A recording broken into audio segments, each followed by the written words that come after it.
One check satu.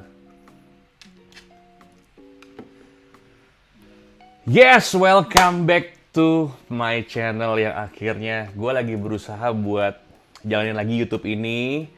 So, ini akan jadi pilot episode karena gue terakhir nge-YouTube lama banget. Lo bisa cek historinya waktu masih bahas. Jadi dulu gue punya kayak semacam marketplace untuk ilmu bakat, tapi kayaknya ya tidak lagi relevan karena waktu itu kan pandemi, terus jadi kita bikin bareng teman-teman musisi yang lain. Oke, jadi teman-teman yang baru nonton, apa kabar? Gue Yogi Febrianto, welcome back to my channel. Ini pilot episode, gue udah ngomong tadi. Dan konsepnya sebenarnya ini akan jadi semacam jurnal karena kan umur makin nambah. Cara gue mungkin bikin konten YouTube nggak sama kayak dulu, jadi mungkin gue lebih intimate untuk bisa ngajak lo ngobrol kayak begini dan monolog begini modelnya. Tapi nanti gue kasih footage apa aja yang gue jalanin karena seperti yang lo tahu, jadi YouTube ini lebih bercerita tentang keseharian gue di luar gue di depan panggung atau lagi ngerjain apapun yang lagi gue kerjain, project-project ini mah. Yang penting kita bisa berdiskusi, gue mau kasih tahu apapun yang mungkin gue bisa kasih tahu harus lebih informatif kan ya. Jadi mudah-mudahan sih lo bisa ada yang lo petik dari sini karena gue juga seneng kalau akhirnya apa yang gue tahu juga bisa kasih lo pencerahan. Gue akan kasih banyak mungkin informasi sambil jalan ke depannya. Tapi sebelum itu, bumper dulu. There's no good way. I'm chasing fire when I'm running after you. You. You got that something that I never wanna lose. Lose. Yeah. It's like dancing when the song's already over. Moving without getting any closer. Iya. Bumpernya belakang panggung, betul. Jadi kontennya namanya belakang panggung. Jadi emang konsepnya kayak begini. Gue lebih ngomong santai untuk nyeritain lo apa yang terjadi. So, kita langsung mulai aja. Yang pertama adalah yang mau gue ceritain bahwa minggu lalu, kayaknya masih akhir Januari, kayak Jakarta banjir. Gue pun juga kena. Itu kejadiannya hari Selasa, Rabu, Kamis, Jumat. Selasa tadinya naik dikit, ada di depan rumah. Jadi rumah gue tuh di daerah masih di Jakarta juga, tapi gue nggak bisa sebut di mana. Di Jakarta juga, tapi udah mepet-mepet ke Tangerang. Jadi Selasa, Rabu, Kamis, Jumat. Jadi tadinya airnya depan rumah, terus udah gitu lama-lama tinggi sampai kalau nggak salah hampir 50 cm deh airnya. Dan kayaknya kebetulan sih di tempat yang rumah yang gue tempatin, areanya kan kompleknya gede nih. Tapi ada yang lebih deket ke titik banjir, itu mah nggak pernah selamat. Jadi kayaknya gue nggak tahu, ada yang sirkulasinya tidak berjalan normal nih kalau lagi hujan di komplek rumah gue. Jadi lebih ke deket mungkin arah belakang komplek. Jadi kalau ini komplek nih, masuknya dari sini. Nah, yang belakangnya kan sini ya. Jadi kalau belakang sini ya. Belakang tuh sumber air datang. Ada rumah-rumah yang daerah situ. Wah, itu sih kasihan, nggak pernah selamat kalau hujan. Hujan dikit aja pasti naik. Nanti pompanya dinyalain baru lama-lama surut. Sempet gas habis. Jadi ya emang lumayan. Terus ya depan rumah kalau lo lihat itu kan banjir kelihatan. Tapi ini sih udah kayaknya udah hari-hari Kamis gue baru sempat videoin. Udah hari Kamis udah mulai surut gitu. Ya, karena nggak ada kesibukan dan gue banyak emang kegiatan gue beberapa hari ke depannya setelah hari itu. Jadi antara Selasa sama Kamis kayak gue seingat gue kayaknya Jumatnya gue akhirnya packing ini juga menarik. Jadi memang gue dan istri mendapatkan antara peluang dan lompatan kehidupan gitu. Jadi singkat cerita istri gua dapat peluang kerja yang baik, lebih baik, tapi memang tidak di Jakarta, adanya di luar pulau, di Kalimantan, lumayan jauh. Karena memang ya mudah-mudahan memang mendapatkan berkah yang baik, barokah yang baik. Jadi ya diskusi sama gue bilang ya hajar aja. Atau juga kita nggak mesti repot pindahan terus karena emang udah ada rumah yang bisa ditempatin. Udah gitu gue harus packing. Jadi sebenarnya istri gue tuh udah jalan duluan. Jadi dia tuh jalan mulai dari ini, gue rekam video ini kan bulan Februari, awal Februari.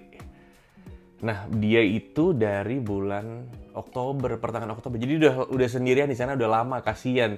Gue kan mesti nyelesain kerjaan-kerjaan dulu di Jakarta, jadwal-jadwal manggung mesti diberesin, jadwal-jadwal event juga mesti diberesin.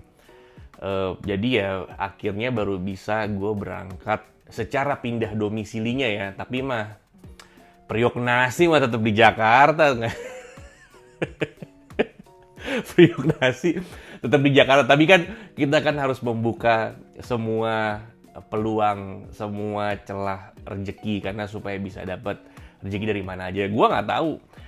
Buat gue Balikpapan tuh blank area, gua nggak tahu mulainya gimana. Mungkin gue akan cari panggung bisa manggung, tapi kan gue sendiri belum punya teman. Tapi kalau mungkin ada yang nonton teman-teman musisi di Balikpapan, nanti boleh dong kita berkabar ya, nongkrong kita kenalan. Gue pengen banget kenalan karena kotanya gue pernah sekali ke Balikpapan waktu nganterin istri gue pertama kali, waktu nganterin Cinta. Kotanya suka gue, low pressure kotanya, nggak stress levelnya nggak tinggi, santai. Jalanan juga nggak macet, terus iklimnya juga enak, kayaknya lebih dari Jakarta. Iya pasti, udaranya jauh lebih baik, udaranya. Terus gue nggak tahu ya, bisa nggak gue ngomong gini? Mungkin kayak Bandung tapi versi lebih sepi.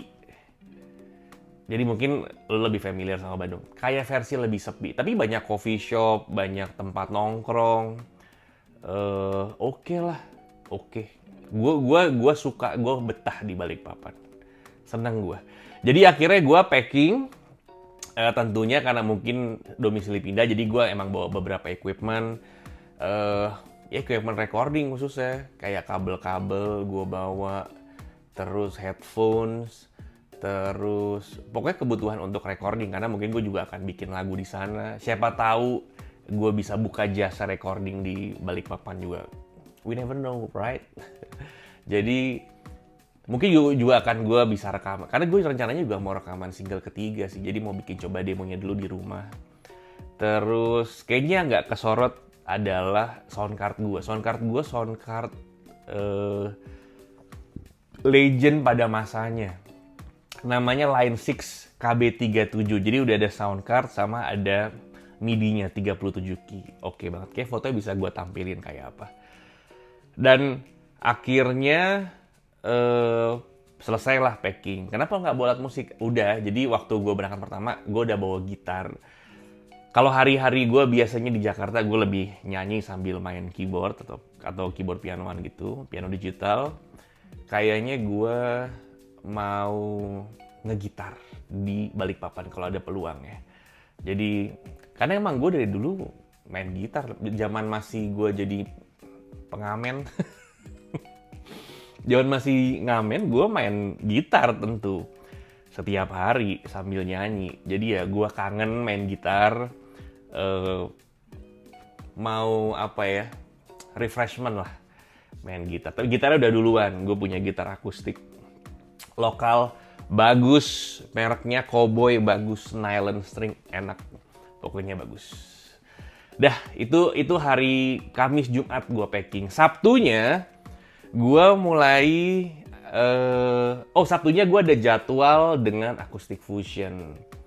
Main di acara wedding. Lokasi cukup jauh, adanya di Sentul. Namanya Saka Ballroom. Kayaknya tempatnya masih baru.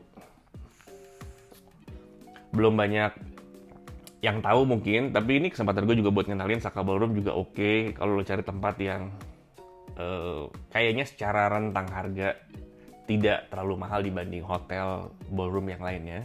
Karena dia ballroom aja stand alone gitu, jadi lu sewa ruangannya doang. Adanya di Sentul, jadi kalau keluar tol Jagorawi, keluarnya di tol sirkuit Sentul. Gitu, jadi soundchecknya jam 9.30, terus gue mulai manggung jam 11. Jadi kali ini gue juga manggung bertiga, nggak cuma berdua sama Agung aja. Jadi manggungnya bertiga, ada Jimmy yang biasa nemenin. Karena emang Acoustic Fusion sebenarnya konsepnya emang gue duo vokal, gue vokal keyboard, Agung vokal gitar gitu. Jadi kali ini bertiga. Yang menarik adalah kalau mungkin lo tahu bahwa gue membangun sebuah entertainment yang namanya Bittersweet Entertainment. Mulainya 2018. Tadinya entertainment karena gue pengen main musik tuh punya bendera, punya brand sendiri, nggak hanya player yang mungkin bisa main kemana-mana ikut orang gitu. Dan gue juga akhirnya bisa ngembangin secara bisnisnya, bahwa bisa entertainment. Gue kira emang awalnya kan, ya ternyata bisa entertainment tidak segampang itu. Awalnya. Jadi mesti ada effort, mesti ya setidaknya lo mesti modal untuk lo punya dokumentasi, karena itu kan peluru lo untuk jualan. Jadi awalnya itulah bisnis entertainment tuh bergeraknya memang di sisi entertainment untuk live music sebenarnya. Jadi semacam talent management lah, tipis-tipis gitu.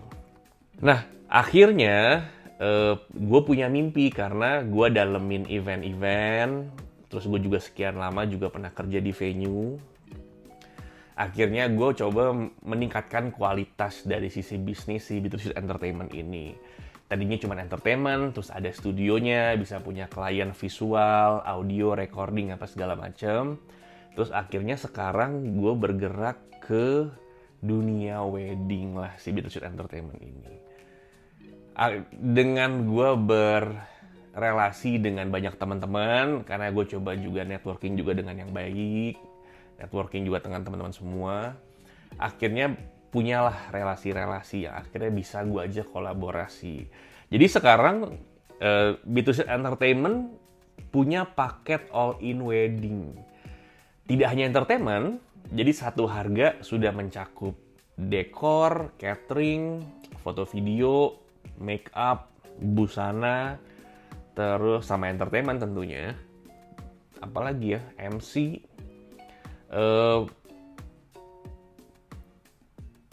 udah itu. Jadi itu. Mungkin gue ada yang lupa. Itu.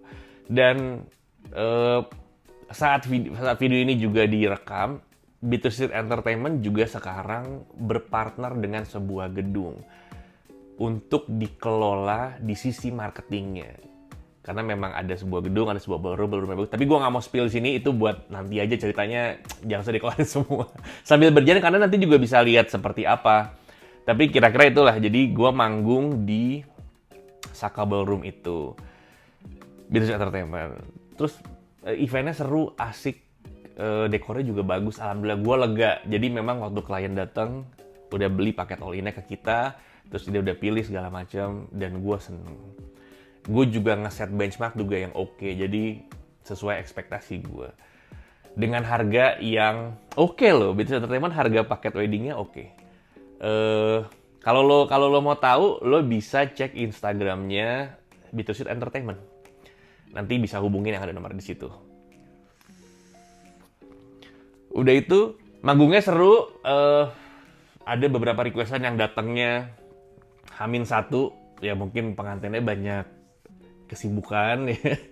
Karena biasanya kita terima, jadi ada request, kan kita kalau manggung songlistnya banyak nih, mungkin sekitar 20 sampai 25 lagu lah, karena durasi resepsi pernikahan kan biasanya 2 jam.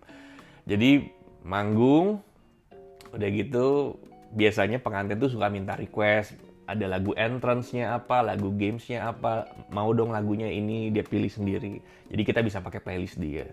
Kadang-kadang playlistnya datangnya terlalu mepet, sementara waktunya nggak cukup untuk nyiapin komposisi musiknya dengan baik. Kalau sekadar jeger aja sih gampang, tapi gue nggak mau, itu terlalu beresiko lah, hajar bleh. Kayak banyak tuh yang hajar bleh gitu. Gue sih nggak mau, mesti di konsep, karena acoustic fusion juga bukan jatuhnya yang entertainment adalah bittersweetnya. Acoustic fusion kan grup talent, jadi emang fix. Jadi memang apa yang gue bawakan dengan partner gue, dengan Agung, adalah yang udah gue compose dari sisi harmonisasi vokalnya, terus komposisi musiknya, karena kita akustik. Jadi emang gue akustik gitar sama piano, itu emang dominan banget. Sisanya biasanya tambah saxo atau drum gitu. Makanya seru, mainnya seru. Udah gitu lagi main ada yang ngasih es krim, kayaknya keluarga pengantin. Es krim makan dulu. MC-nya lagi ngomong apa, terus kita oke makan es krim dulu gitu. Sempat-sempatnya dikasih es krim, dimakan dulu guys. Terus sudah main lagi. Dah, event itu selesai, semua happy, alhamdulillah. Kita juga yang main happy, seneng. Terus pulang bareng anak-anak, satu mobil lagi, karena berangkatnya juga satu mobil. Pulang, mampir sebentar di Tebet, makan, nongkrong sih. Namanya Warung Aceh Bang Ari. Enak Warung Aceh Bang Ari. Kalau buat nongkrong iseng, terus mau ngobrol atau apa segala macam, atau lo juga makan berat, enak kok. Tapi sayang gue nggak sempet videoin karena gue di situ udah ngobrol, udah bahas ini yang lain. Terus gue juga sempet makan lontong Padang, lontong Aceh, itu tempat Aceh kok. Lontong Aceh Bang Ari, enak lontongnya Bang Ari, enak. Terima kasih lontongnya.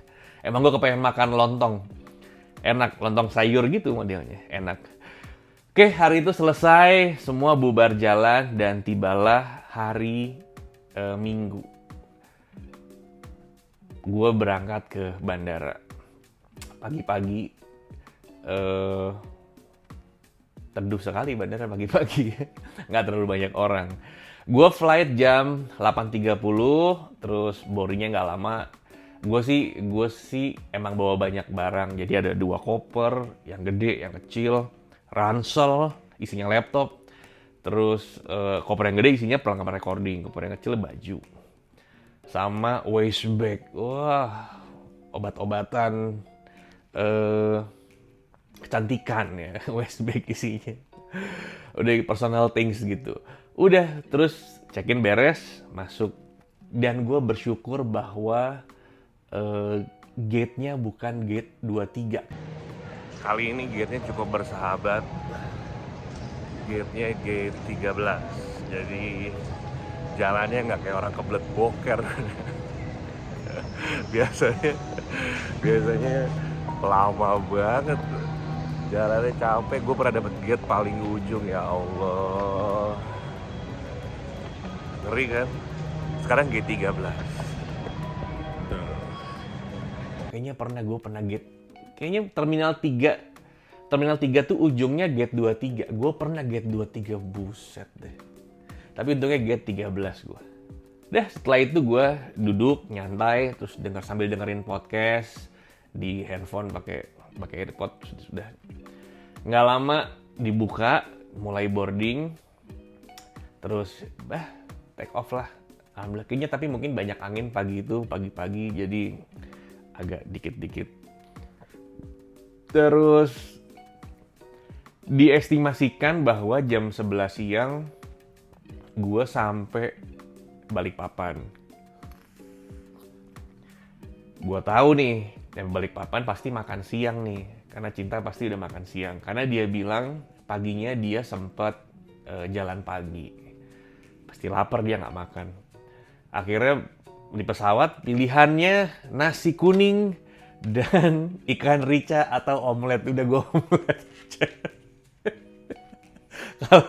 Kalau nasi kuning, waduh tenggelam, udah deh, gue omelet aja. Omeletnya juga ngenyangin. Ada sosisnya, ada telurnya, ada kentangnya. Oke lah, enak, thank you. Garuda, mantep. Udah, jam 11 gue akhirnya landing, menapakkan kaki gue di Bandara Internasional Sultan Haji Muhammad Sulaiman di Sepinggan. Dan akhirnya sampai juga di Balikpapan. Bismillahirrahmanirrahim. Balikpapan, do your magic.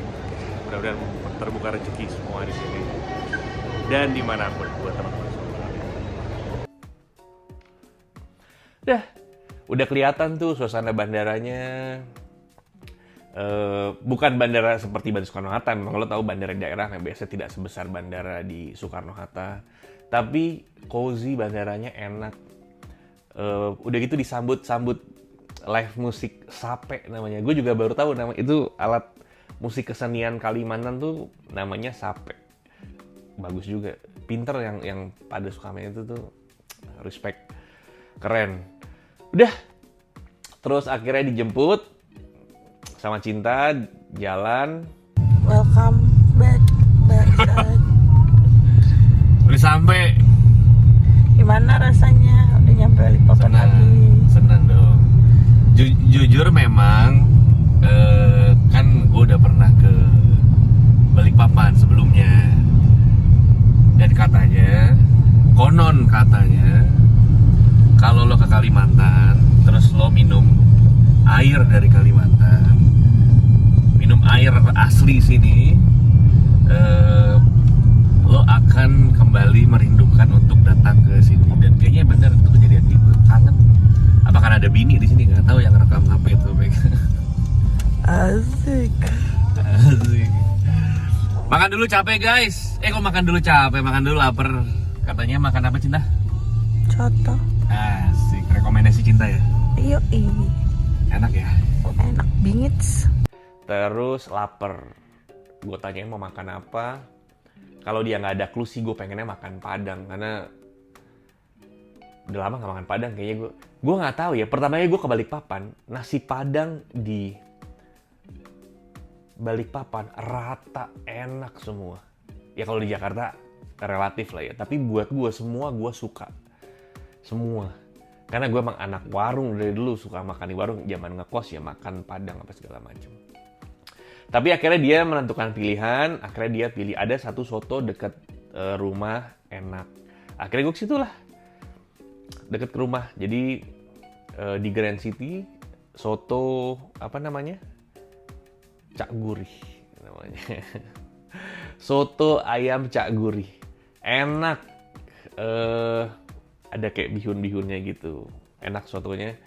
Dan kayak gue nambah pesennya juga yang jumbo nasi pisah gitu.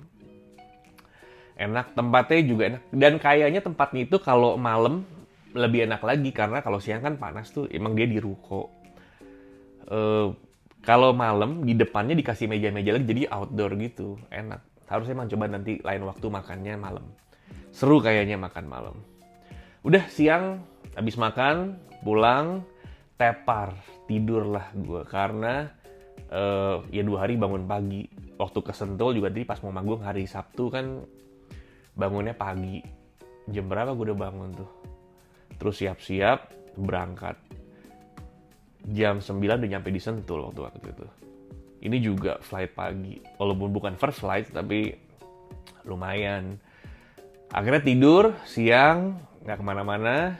Terus bangun tidur, kasihan istri gue kayaknya juga capek, udah kita makan lagi di luar. Sekalian cari bantal. Jadi kayaknya dia bisa tidur di kasur itu sendiri, bantalnya diakuisisi semua cukup. Ada gua nggak cukup. Sebelah kayak beli 1 bantal, terus buat gua bisa pakai. Pulangnya gua makan, cari bantalnya di Living Plaza. Balikpapan punya Living Plaza bagus banget. Ada Living Plaza, atasnya ada S Hardware, sekarang jadi Asko namanya yang lo tahu. Atasnya lagi Cinepolis, bioskop, enak. Itu deket rumah, jadi oke lah punya tempat kayak gitu deket rumah, jadi oke lah. Terus pulangnya makan gulai. Gue makan gulai, Cinta makan sate ayam. Karena dia suka banget sate ayam. Di sate Solo Masio. Enak.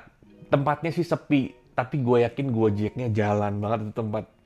Karena Gojek mulai yang ke situ. Yang makan cuma berdua doang, cuma gue doang. Tapi Gojeknya jalan banget, pasti yakin gue. Rasanya enak. Kayaknya jual orang Solo asli. Gulainya gue suka, sate ayamnya juga gede-gede, enak lah pokoknya. Mantep. Udah gitu, setelah itu pulang, arah balik ke rumah, ada Cinta tuh suka bilang, aku nih dulu pernah order kebab. Emang suka makan kebab? Suka, ada kebab namanya kebablasan. Kebablasan ini menjadi penutup makan cerita di mana. Ya udah kita makan deh, kebab take away aja, ya take away. Terus begitu gue liat tempatnya oke, tempatnya enak gitu. Di ruko juga, itu masih satu area sama tadi siang gue makan soto si Cak Gurih itu. Kebab, gue pesen yang karnivor, jadi kebabnya nih udah lebih modern, jadi banyak pilihannya gitu. Ada yang meat lover, ada yang karnivor, ada yang premier, ada yang ya biasa aja, yang reguler gitu, ada. Jadi banyak banget pilihan, ada yang keju apa segala macam. Wah, gokil lah pokoknya. Akhirnya kayaknya ada yang karnivor, isinya daging semua. Oke deh, gue karnivor aja. Terus Cinta pesan premier. Yang datang gede banget. Gede. Dan tempatnya juga bagus. Terus rasanya enak banget. Enak. Kebablasan lo gokil. Enak. Lo mesti cobain kebablasan di Grand City Balikpapan. Enak. Gak tahu, kayaknya gue sempat tanya-tanya, kayaknya dia cuman ada di Balikpapan, baru ada di Balikpapan. Gue mah yakin itu mah bisa buka cabang di mana. Enak. Wah, gue berharap ada terus di situ karena gue suka, gue pengen beli lagi, dan harganya antara mungkin 20 sampai 40 ribu tergantung, karena yang gue punya karnivor, dalamnya udah ada daging sapi, daging ayam, kenyang. Enak, tapi saus-sausannya enak, nggak blenger gitu. Enak. Dan gue tuh sambil nunggu kebabnya jadi, gue tuh ngeliat-liat tempatnya. Ini kok tempat, ini yang punya jeli banget urusan marketing. Gue kan suka marketing ya, karena gue dari dulu orang marketing. Ini tempat jeli banget. Gue kalau juga punya tempat, jadi gue akan melakukan hal yang sama kayaknya. Jadi dia punya booth merchandise, bagus, merchandise-nya juga keren. Ada di situ. Memang kadang-kadang merchandise juga belum tentu ada orang beli, tapi itu menunjukkan seberapa lo eksis di bidang lo. Keren banget ada merchandise-nya gitu.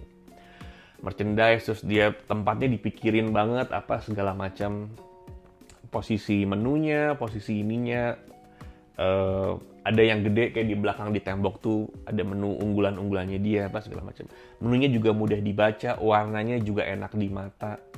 Dan yang menarik adalah ada satu tulisan yang sangat khusus, kayaknya diniatkan tulisannya inget orang di rumah. Itu yang tadinya orang datang mau beli satu, begitu dia baca, di rumah masih ada mama, papa, adik-adik aku. Oke, 5 lagi deh, jadi beliin dia. Pinter, genius, mind blowing. Jadi gue seneng tuh kalau lihat gitu-gitu tuh kayak jadi inspirasi. Bagus banget sih kebablasan ini. Dia cuman tulisin, dia cuman tulisin, ada videonya kan, print terus tulisin ingat orang di rumah. Maksudnya lo jangan beli buat diri lo doang.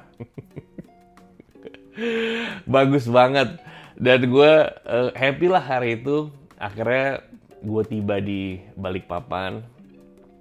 Dan selesailah malam itu. Mengawali gue untuk esok harinya gue di Balikpapan. Dan di video ini direkam gue sekarang lagi ada di Samarinda. Nah. Kok bisa?